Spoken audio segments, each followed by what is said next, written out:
نحمده ونصلي على رسوله الكريم اما بعد فاعوذ بالله من الشیطان الرجیم بسم اللہ الرحمن الرحیم یا ایها الذین آمنوا لا تقولوا راعنا وقولوا انظرنا واسمعوا وللکافرین عذاب علیم صدق اللہ مولانا العظیم وبلغنا رسوله النبی الکریم الامین ان اللہ وملائکتہ یصلون علی النبی یا ایھا الذین آمنوا صلوا علیہ وسلموا تسلیما الصلاۃ والسلام علیک یا سیدی یا رسول اللہ وعلی آلک واصحابک یا سیدی یا حبیب اللہ بندہ پروردگارم امت احمد نبی دوست دار چار یارم تابع اولاد علی مذہب حنفی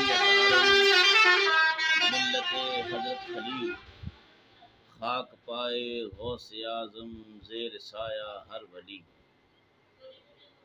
صدیق اکس حسن کمال محمد است فاروق ذل جاہ جلال محمد است عثمان ضیاء شمع جمال محمد است حیدر بہار باغ خصائل محمد است جس سہانی گھڑی چمکا طیبہ کا چاند اس دل افروز ساعت پہ لاکھوں سلام جس کے جلوے سے مرجھائیں کلیاں کھلیں اس گلے پاک منبت پہ لاکھوں سلام اندھے شیشے جھلا جھل دمکنے لگے جلوہ ریزی دعوت پہ لاکھوں سلام ان الامر بالمعروف والنہی عن المنکر لا يدفع رزقا ولا یقرب اجلا حضور علیہ الصلوۃ والسلام نے فرمایا جو آدمی حق بات پہ رہے گا قیامت تک نہ اس کا کوئی رزق بند کر سکتا ہے نہ وقت سے پہلے موت آ سکتی ہے۔ نہایت ہی واجب الاحترام سامعین و ناظرین، آج کے اس درس قرآن کے حوالے سے ہمارا آج موضوع ہے ادب رسول صلی اللہ علیہ وآلہ وسلم۔ اسی حوالے سے انشاءاللہ آپ سے آج گفتگو ہوگی۔ تمہارے منہ سے جو نکلی بات وہ ہو کے رہی، ہمیں اس پر یقین ہے کہ بلکہ یقین سے بھی آگے کی بات ہے، موت تو آنی ہے، چاہے وہ تخت پر آئے یا تختے پر آئے، چاہے وہ بستر پر آئے یا گلی میں آئے، موت نے تو آنا ہے۔ اور جو آدمی حضور علیہ السلام کے دین کو چھپا کر مرا اور حالات کو دیکھ کر دین بھی بدلتا رہا تو وہ اللہ اور رسول کے سامنے کل قیامت کو کیا جواب دے گا؟ اللہ اکبر۔ میں حضور علیہ السلام کی نموز پر چند باتیں کروں گا۔ جو آدمی اپنے سینے کو کھول کر حضور صلی اللہ علیہ وآلہ وسلم کی محبت کے لیے سنے گا اور سمجھے گا، اور سمجھ بھی اسی کو آئے گی جو آقا علیہ السلام کی محبت کو دل میں زندہ کر کے میری اس بات کو سنے۔ اور جس آدمی نے اپنے سینے میں کئی محبتیں پال رکھی ہیں اس کو یہ بات سمجھ نہیں آئے گی، ممکن ہی نہیں کہ اس کو سمجھ آئے، اس لیے کہ اللہ تعالیٰ نے سینے میں ایک ہی دل رکھا ہے، اور وہ دل اپنے حبیب صلی اللہ علیہ وآلہ وسلم کی محبت کے لیے رکھا ہے۔ سینے میں ایک ہی دل ہے۔ دوستان محترم، حضرت علامہ اقبال رحمۃ اللہ تعالی علیہ آپ فرماتے ہیں دل لگانے کی ایک ہی جگہ ہے، اور وہ حضور علیہ السلام کی ذات ہے۔ اور پھر قیامت تک جس نے حضور علیہ السلام کے ساتھ دل لگایا، ہم نے اس کے ساتھ بھی دل لگایا۔ غزوہ حنین کے موقع پر ہمارے آقا و مولا صلی اللہ علیہ وآلہ وسلم نے بہت سارے لوگوں کو مال دیا، لیکن ان میں سے حضور علیہ السلام نے انصار کو مال نہیں دیا۔ اب کچھ لوگوں کی زبان سے یہ بات نکل گئی کہ اسلام کی خدمت ہم نے کی، جب پیسے دینے کی باری آئی تو حضور علیہ السلام نے ہمیں پیسے نہیں دیے۔ مالک بن عوف رضی اللہ تعالیٰ عنہ کو تو حضور علیہ السلام نے اتنا مال دیا کہ انہوں نے حضور کے لیے قصیدہ لکھ دیا۔ وہ کیا قصیدہ ہے، اس کا کچھ مفہوم آپ کے سامنے پیش کرتا ہوں۔ نہ میں نے کوئی سنا ہے، نہ کوئی حضور جیسا دیکھا ہے۔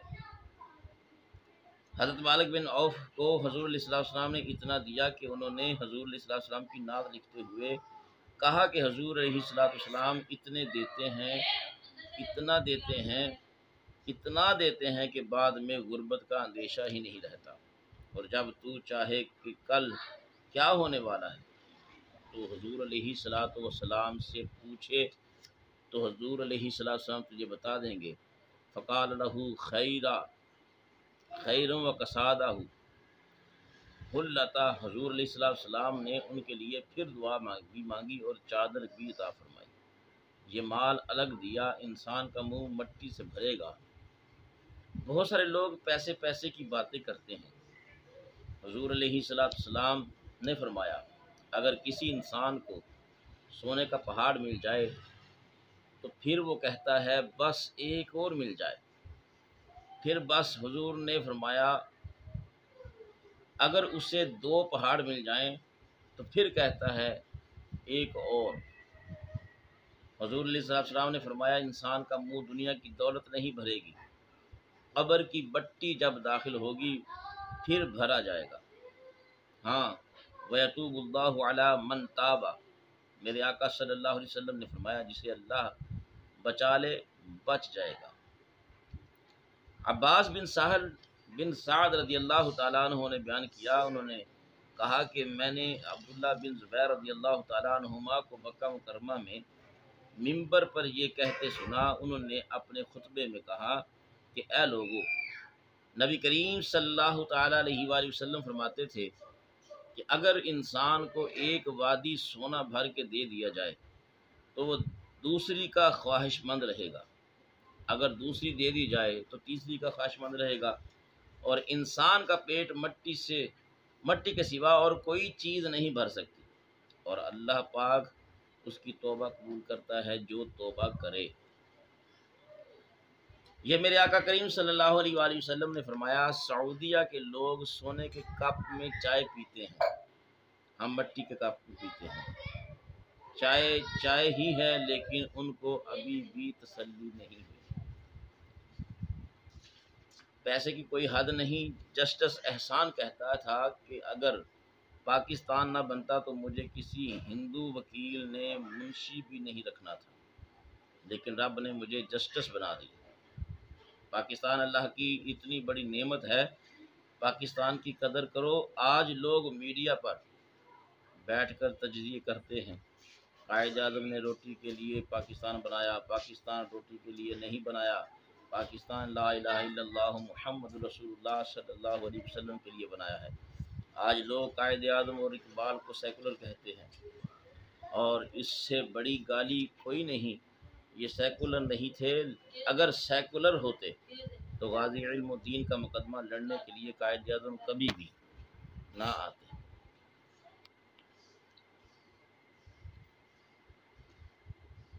دوستان محترم، یہ ادب مصطفیٰ صلی اللہ علیہ وآلہ وسلم کی چاشنی ہے جو عشاقان مصطفیٰ صلی اللہ علیہ وآلہ وسلم کو اپنے دلوں میں محبت مصطفیٰ کو جگہ دے کر اور اپنے دلوں میں یہ محبت پیوست کر کے اپنے آپ کو منوایا ہے۔ اللہ تبارک و تعالیٰ نے جن لوگوں کے دلوں میں اپنے محبوب کی محبت کو پیوست کیا ہے ان لوگوں نے مقام و مرتبے پائے ہیں۔ لاہور کی سرزمین میں داتا علی حجویری رحمۃ اللہ تعالیٰ علیہ جیسی ہستیاں، جہاں پر خواجہ معین الدین چشتی اجمیری رحمۃ اللہ علیہ جیسے لوگ اعتکاف کرنے کے لیے آئے، بابا فرید الدین گنج شکر رحمۃ اللہ علیہ جیسے برگزیدہ ولی جو چل کر داتا صاحب کی نگری میں آئے، یہ وہ لوگ ہیں جنہوں نے اپنے دلوں میں سرکار دو عالم صلی اللہ علیہ وآلہ وسلم کی محبت کو زندہ رکھا اور دنیا میں ان کا چرچا کیا۔ حضرت خبیب بن عدی رضی اللہ تعالیٰ عنہ کے سامنے پھانسی کا پھندا بندھا ہوا تھا. انہوں نے پوچھا بتاؤ جی آخری خواہش. فرمایا میری آخری خواہش یہ ہے کہ 2 رکعت نفل پڑھنے، 2 ہم فرض بھی پڑھنے کے لیے تیار نہیں. کیسی عجیب بات ہے. یہ ہماری محبت ہے، یہ ہمارا عشق ہے جس کے ہم نعرے لگاتے ہیں. وہ پھانسی کے پھندے کے اوپر چڑھنے والے ہیں، پھانسی کا پھندا نظر آتا ہے تو پوچھا جاتا ہے آخری خواہش کوئی ہو، تو وہ فرماتے ہیں کہ 2 نفل پڑھنا چاہتا ہوں.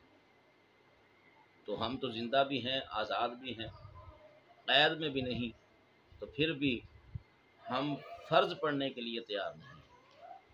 کیا کہتی ہے ہماری محبت، کیا کہتا ہے ہمارا وقار، کیا کہتا ہے سرکار کا عشق، یہ ہمیں خود فیصلہ کرنا ہے. دوستان محترم، چند دنوں کے بعد رمضان المبارک کا مہینہ شروع ہونے والا ہے.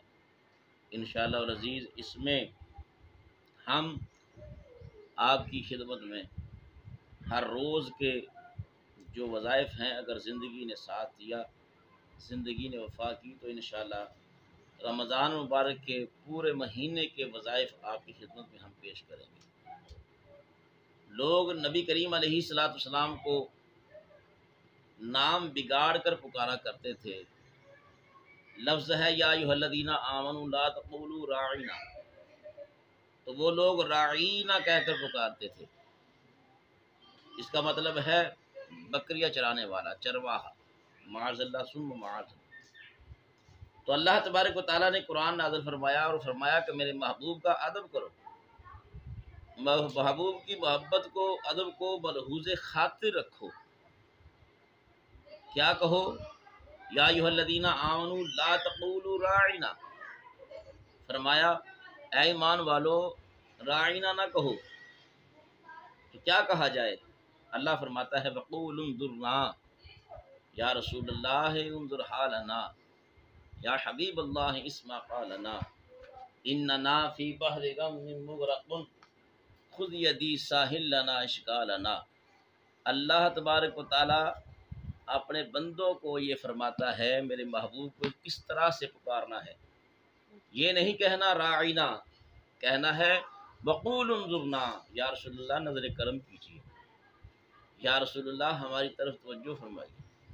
بلکہ صحابہ کرام رضوان اللہ تعالیٰ علیہم اجمعین عرض کیا کرتے تھے یا رسول اللہ صلی اللہ علیہ وسلم فلاں مسئلے کی سمجھ نہیں آئی، دوبارہ وضاحت فرما دیجیے.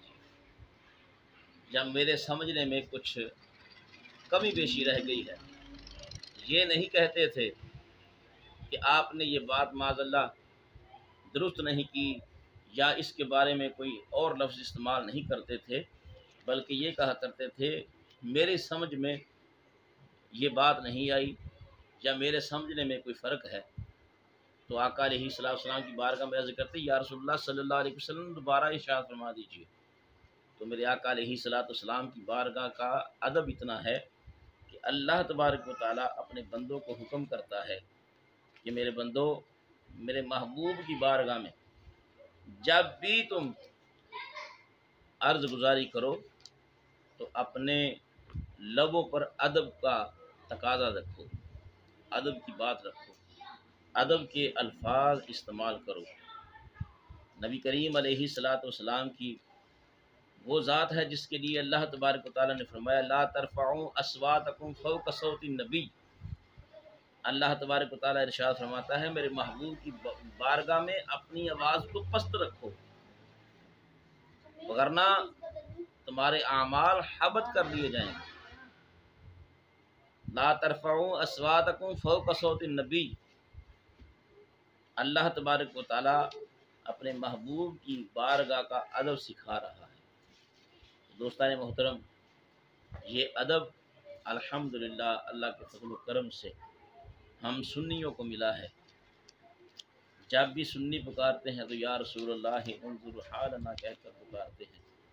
جب بھی سنی آواز دیتے ہیں تو آقا علیہ السلام کی بارگاہ میں یہی عرض کرتے ہیں یا رسول اللہ نظر کرم کیجیے. تو اس لیے میرے دوستوں، میرے بزرگوں، میرے بھائیوں، اس بات کو اپنے ذہن میں رکھیے، دل کی تختی پر لکھ لیجئے کہ کہ جب بھی آقا علیہ السلام کی بارگاہ کی بات آئے تو ادب کو ملحوظ خاطر رکھنا ہے، ادب کے ساتھ بات کرنی ہے، ادب کے ساتھ سرکار کا نام نامی اس میں گرامی پکارنا ہے۔ تو دیکھیے گا جب ادب آئے گا تو عشق بلند ہوگا، عشق بلند ہوگا تو منزل آسان ہوگی۔ دعا ہے اللہ رب العزت سرکار دو عالم صلی اللہ علیہ وآلہ وسلم کی بارگاہ کا ادب کرنے کی توفیق عطا فرمائے۔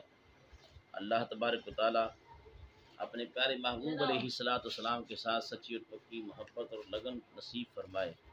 انشاءاللہ العزیز چند دنوں بعد ہمارا موضوع جو ہوگا وہ انشاءاللہ رمضان المبارک ہوگا، اور پورا مہینہ اسی موضوع پر انشاءاللہ بات ہوا کرے گی، وظائف ہوا کریں گے، رمضان المبارک کے روزے کی فضیلت ہوا کرے گی۔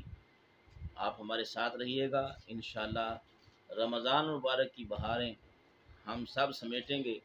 رمضان المبارک کے انشاءاللہ العزیز جتنے بھی دن ہوں گے 29 ہوں یا 30، ہم انشاءاللہ رمضان المبارک کی بہاریں لوٹتے ہوئے اس میں فضائل بھی بیان کرتے رہیں گے، مسائل بھی بیان کرتے رہیں گے۔ اگر آپ ہمیں سوال کریں گے تو ہم انشاءاللہ آپ کے جواب بھی عرض کریں گے۔ دعا ہے اللہ رب العزت ہم سب کو دین متین پر چلنے کی توفیق عطا فرمائے، صحیح معنوں میں آقا علیہ السلام کی بارگاہ کا ادب کرنے کی توفیق عطا فرمائے۔ آمین۔ وآخر دعوانا ان الحمدللہ رب العالمین۔